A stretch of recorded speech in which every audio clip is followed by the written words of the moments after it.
You're listening to Our Daily Show with CJ Nasello on RiverBender.com. Give me one reason to steer, and I'll turn right back around. You can see me turning. Give me one reason. Welcome back to Our Daily Show on the starting to get warmer Wednesday morning. You know, I don't know how it was in Washington, D.C., Congresswoman Budzinski, but it was pretty cold here. Yeah, yesterday, actually, we were on the road all day, and it was really icy. It was very dangerous. So I hope nobody got hurt and people stayed inside. And with the weather and you traveling left and right and trying to go across the aisle and back to it to keep progressing, what is it? How are you able to navigate that? A lot of Zoom calls and phone calls during some winter weather? Yeah, well, yes, it definitely. We were doing a lot of local press and local interviews at home in Springfield yesterday, and all but one had, kept their commitment to doing the interviews, which was really great. So we stayed on schedule, but definitely drove a lot slower, more cautious. Well, and on top of that, I think it's important to do local media. Because we see, you guys and girls on the Big Four and every other news site, but to come back locally and talk to us and give us your thoughts on how the first term's going is really cool, and take me through that. You've been busy. Yeah, thank you so much. And you're absolutely right. It is so important to take time to visit with your local press, your local media, just to talk about some of the great work we've been doing. And this is a time for me to reflect on my first year in office, and also what we're looking ahead to doing in my second year. In our first year, I think we've made some really good progress on some projects that have benefited the communities throughout the 13th district. This is a really big district. We are seated at the most western end in Alton, but I go all the way almost to the Indiana border, to Urbana-Champaign. So it's a large territory to cover, but in my first year, we opened 4 offices. We've got a great team on the ground, and one of the things, we have an office obviously in Belleville, we have an office in Springfield, Decatur, and Champaign as well. But we've really prioritized in our first year doing mobile office hours. So doing mobile office hours at local libraries, for example, in Madison County, in Macoupin County, in Piatt County, where we might not have a brick and mortar office, because I think it is so important that we go to our constituents and hear them, not expect my constituents to come and visit with us about what their needs might be. So we prioritize that. I'm proud to tell you that we closed over 700 constituent cases in our first year. Wow. That's a large number for anyone that doesn't follow that. That's a pretty substantial number of folks. Yes, thank you. And I could not do that without a fantastic team, which I have on the ground. But to say, what are some of those constituent cases? A lot of those are constituents that come to us that might need assistance with back Social Security payments. Maybe they've been owed some money from the Social Security Administration and they've had a hard time collecting it. We'll help them cut through that bureaucracy to get some of those dollars back home. And then I'd also say it helps veterans. We have a lot of veterans that come needing assistance with navigating the VA. Yes. We can also assist them with that too. Well, I thought it was so fascinating, Congresswoman, and I know that you're on the Veteran Affairs Committee. When I was first in radio, I had to do a Sunday show, and they said, no one else will do this, and the guy's a veteran, and he's a little bit older, so work with him. And it was wonderful. It was all about the new changes at the VA and how there's so many more benefits to help veterans, and to hear that growth continue is a really good notion for so many of us that have military families in the southern portion of the state and throughout your district. You're absolutely right. I mean, in Madison County alone, I think we have about 20,000 veterans in this county specifically. I wanted to serve on the House Veterans Affairs Committee because I knew it could do so much good for our communities throughout the district. It's also one of those bipartisan committees where we can really work across the aisle to get things done for our veterans, and we should be able to do that for the men and women. It's still, I can report, it still does occasionally happen, But we had actually, I just mentioned, we had our second town hall was actually in Collinsville. We had it at the VA. We welcomed veterans in, and we heard firsthand some of their stories and some of their challenges with the VA, and just opportunities for us to help advocate for them in Washington. I also set up a Veterans Advisory Council because I thought that it was so important to just hear directly, as you've said, meeting the veterans directly and hearing what their needs are is so important. And so we did that as well. And that led us to, doing a lot of the work that we have been doing on the Veterans Affairs Committee, working to advocate for access for our veterans to mental health, Yes. Good mental health treatments, substance use treatment, if that's something that a veteran might need. Been doing work on workforce development. One of the bigger challenges that I've learned from our veterans is getting them, as they leave active duty, back into the community. How do they get a good paying job? And so creating some opportunities. I have a bipartisan bill to help with scholarships to help veterans get into the STEM field, which is a growing field of interest and really growing and expanding throughout the country. So looking for those kind of bipartisan, common sense opportunities to help people like our veterans is some of the work I've been able to do in the first year. And something I wanted to follow up on, kind of on top of that, is a lot of veterans that I've encountered on this show and interviewing. VFW, we used to do a segment with Alton's location, but a lot of veterans in this area, it seems like they live in more rural communities and portions of the state. How are you able to navigate going in and realizing that we're working in a municipality setting or a city setting compared to a rural community, and how do you balance those mazes in itself? Well, we try to reach, I've worked really hard in this first year to really touch every corner of our district and hear directly from communities that are big, mid-sized, small. And one of the things I've found is you're absolutely right. Our rural communities do face unique challenges. I've really been trying to tackle that as it relates to healthcare in particular. And so one of the bipartisan pieces of legislation, it's actually bicameral, just meaning it was introduced in both the Senate and the House, is the Rural Health Core Act. The Rural Health Core Act, what it says is that for medical professionals, where we have shortages, and we have shortages with OBGYNs, with mental health professionals, especially the specialists, if you were to practice in our more rural communities for 5 years, will help relieve some of your student debt. And so that's just like a common sense, again, bipartisan approach to how we can really tackle some of the needs of our rural communities. And healthcare and access to good, affordable healthcare is honestly top among them. And on top of that, just a brief follow-up on that notion, I know a lot of great facilities around here like OSF, BJC, that are starting to utilize these new programs that really help reach those rural settings. And have you had some communication with any of those leaders of how to make this more efficient for, statewide and across the country if we can implement it? Yes, I think one of the things that we can be doing to really expand access in our rural communities is we look at high-speed internet access. Really, telehealth during COVID, doors were opened in ways that to telehealth that prior to COVID really hadn't been. And so I think that's really given unique new opportunities for expanding healthcare access in more rural communities where people don't have the ability to so easily get to a medical center, or they don't have the ability to get to a specialist. If they have high-speed internet access through telehealth, they can get access to that specialist. And I think that's really critically important. Yeah, absolutely. And on top of that, just going back really briefly, I looked at the letter your team sent, and I just think it's wonderful, this statistic. 26,000 calls. No one gets 26 calls, I don't think, a day. I know I don't. It takes a team to address that number of calls. Well, and with that, you have to stay focused on what your vision is for the 2 years, on top of still responding to everybody. So it does have to have a good team around you to make sure that we're reaching out and staying on top of it. Absolutely. Absolutely. And also, Congresswoman Budzinski, the big reason I wanted to talk with you is you're standing with workers. And the last couple of months, we've seen all the news of the Granite City steel plant and now the acquisition of said steel plant, and how that you called for an investigation very boldly and said someone needs to look into this. Where are we at in terms of, maybe that investigation too? I'll ask that question. And also, how important is it for you to stand up for those unionized workers throughout the state? It's critically important. I'm a union member myself. I come out of the labor movement. Standing up for working families is, quite frankly, why I decided to run for office in the first place. So I see that as my job number one.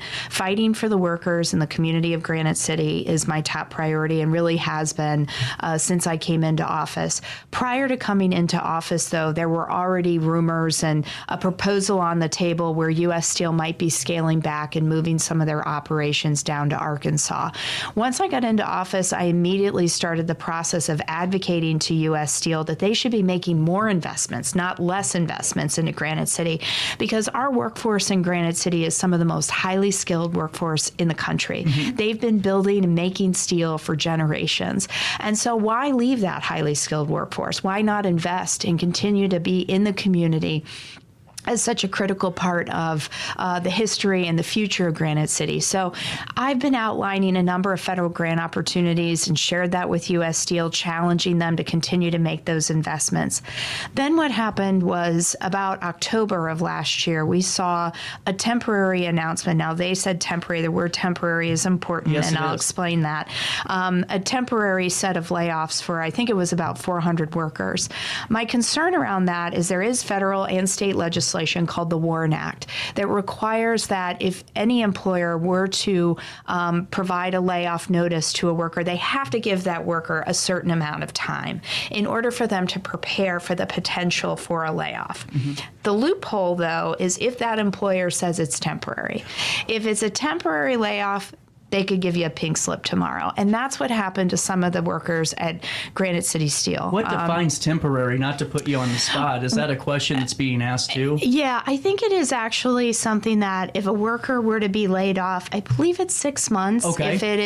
If it's for something any longer than 6 months, I believe that they would have to be given more notice. But that temporary status, if they do need to be given more of a substantive notice, it would require 60 days. 60 days of preparation for that worker to be able to make adjustments.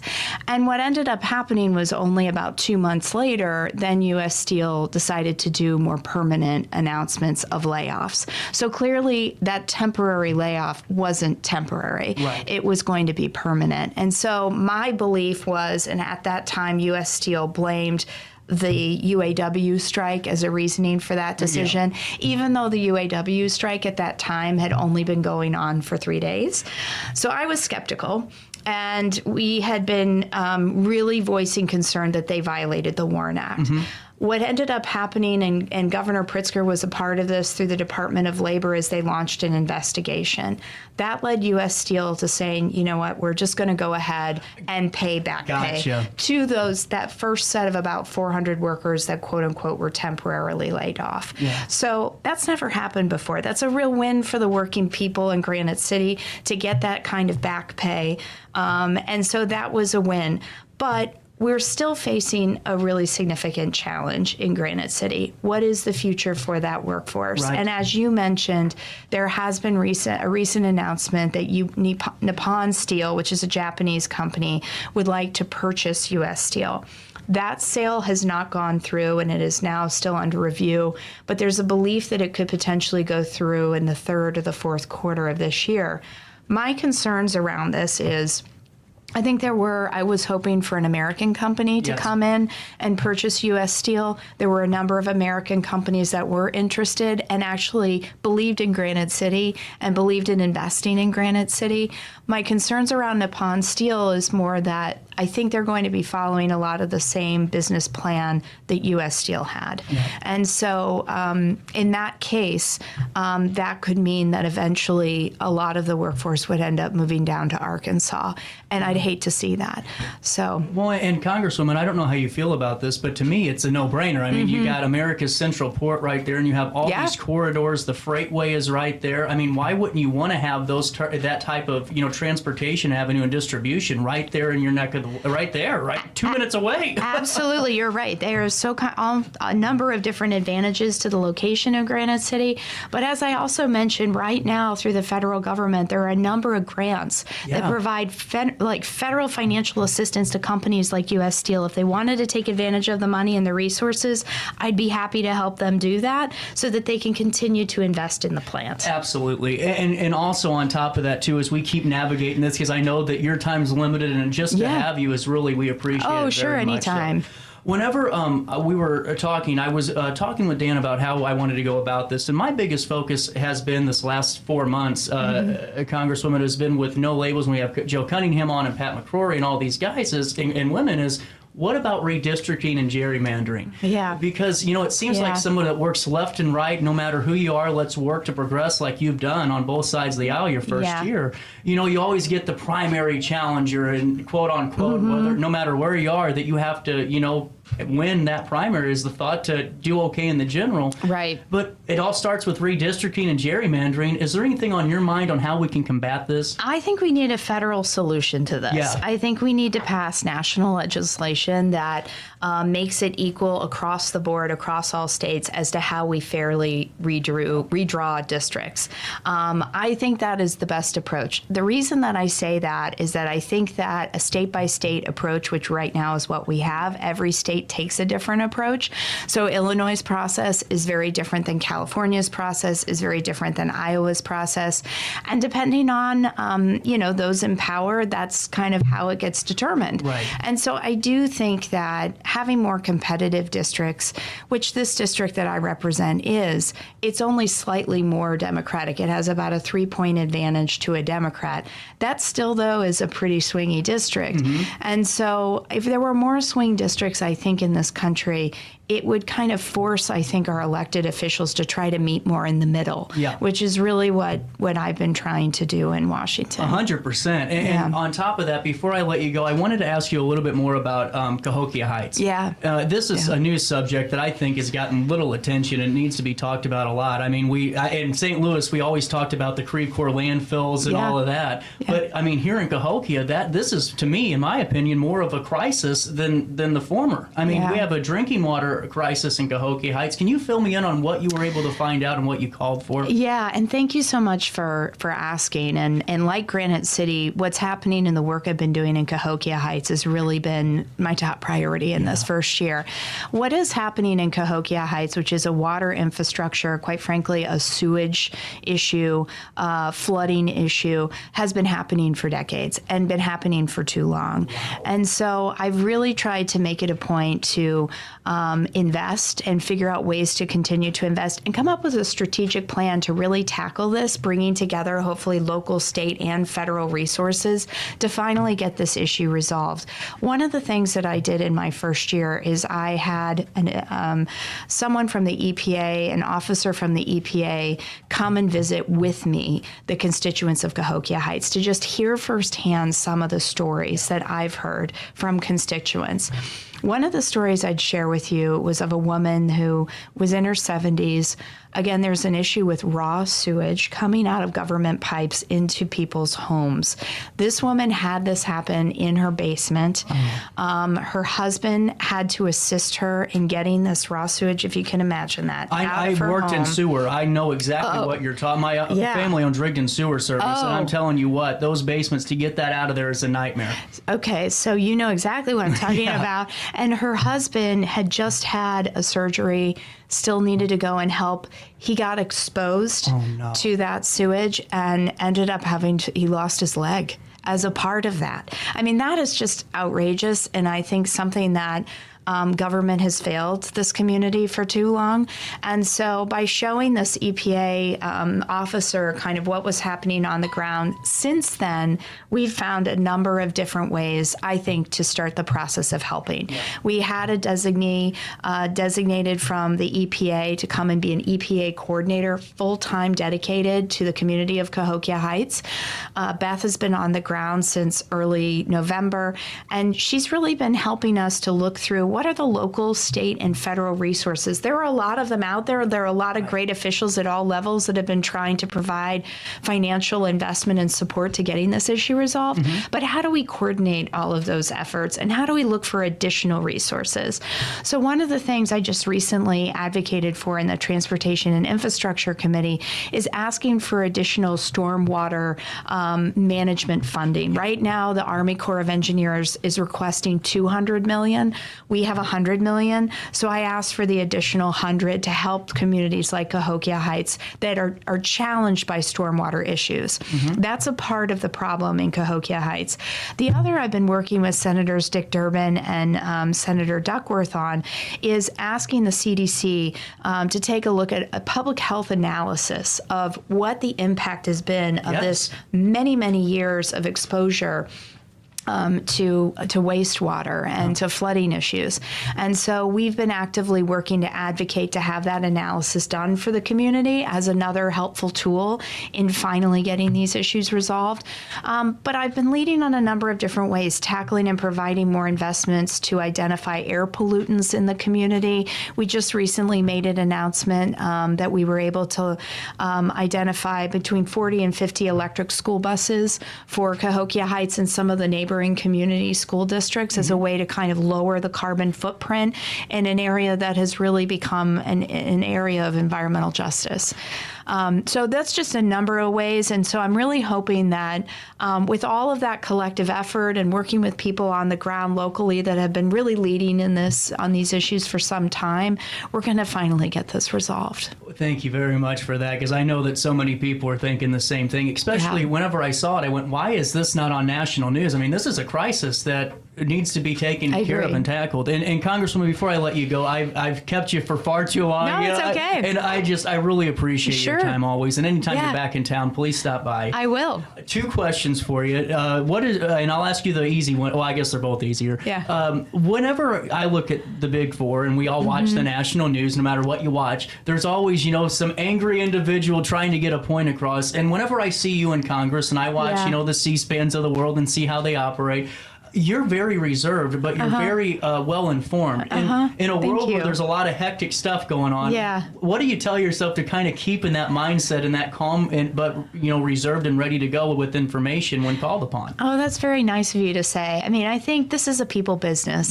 And I think that in order to get things done, you've got to find common ground and you've got to work together. And while I can acknowledge that some of the colleagues that I lead, co-lead on legislative issues that I think support our communities, we might not agree on all issues, right? And that's okay.